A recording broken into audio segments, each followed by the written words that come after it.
Welcome back sa ating mga balitang basketball. Pagre-rebuild, yan mismo ang gusto ng Brooklyn Nets kung bakit sila'y paunti-unting nagtitrade ng kanilang mga key players sa ngayon. Una, si Mikal Bridges, pangalawa si Dennis Schroeder at ngayon si Dorian Finney-Smith.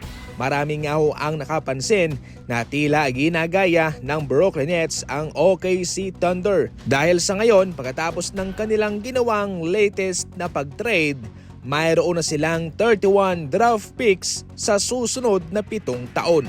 Tila napansin nga ho ng Brooklyn Nets na epektibo ang ginagawa ng OKC Thunder na kahit na wala naman silang mga veteranong manlalaro na star players sa kanilang kupunan ay nagagawa naman nilang makasabay sa mga contender na kupunan ngayon sa NBA. At meron pa silang maraming picks na magagamit sa susunod na mga NBA draft. Kaya sa ngayon, yun mismo ang kanilang ginagawa. Sa pagpunta ni Dorian Finney-Smith sa Los Angeles Lakers, mayroong isang malalarong mababangko at matatanggal sa kanilang starting lineup. Yes mga idol, si Rui Hachimura ay mababangko na nga ho dahil mas magaling naman kumpara sa kanya itong si Dorian Finney-Smith. Kinakailangan naman ng Los Angeles Lakers ng isang malalarong magbibigay kagad sa kanila ng instant impact sa opensa and especially sa depensa. Maganda naman sa ngayon ang kanilang tinatakbo at perpekto itong si Dorian Finney-Smith para sa kanilang improvement na hinahanap. Kahit na mababangko si Rui Hachimura, isa naman itong magandang oportunidad para sa kanya para palakasin naman ang second unit. Sa kahit tagal-tagal ay wala pang nagawang trade ang Chicago Bulls sa kanilang pag-offer kay Zach LaVine at sa kanilang veteranong center na si Nikola Vucevic. Ngunit sa pinakalitest na balita galing kay Mark Stein, isang NBA insider mga idol, sinabi niya na siguradong mapapamura daw itong Golden State Warriors kung kanilang kukunin itong si Nikola Vucevic.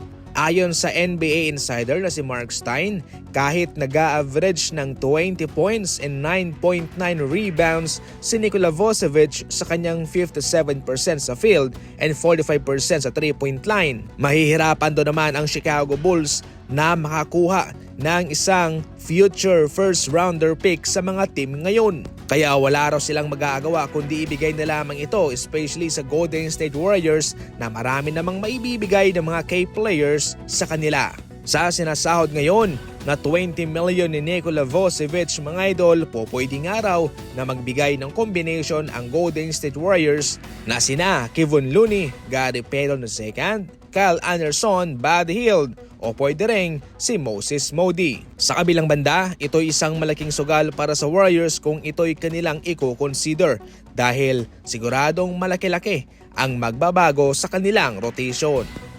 Samantala, may pahabol itong si Thompson ng Rockets sa kanyang pagtapon kay Hero sa sahig. Kinain siya ng frustration.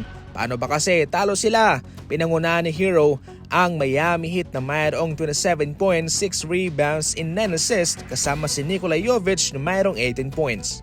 Talo nga rin ang team ni Wembanyama. Kinulang ang kanyang 34 points sa nagbabagang kamay ni Donnie DiVincenzo coming off the bench para sa Minnesota.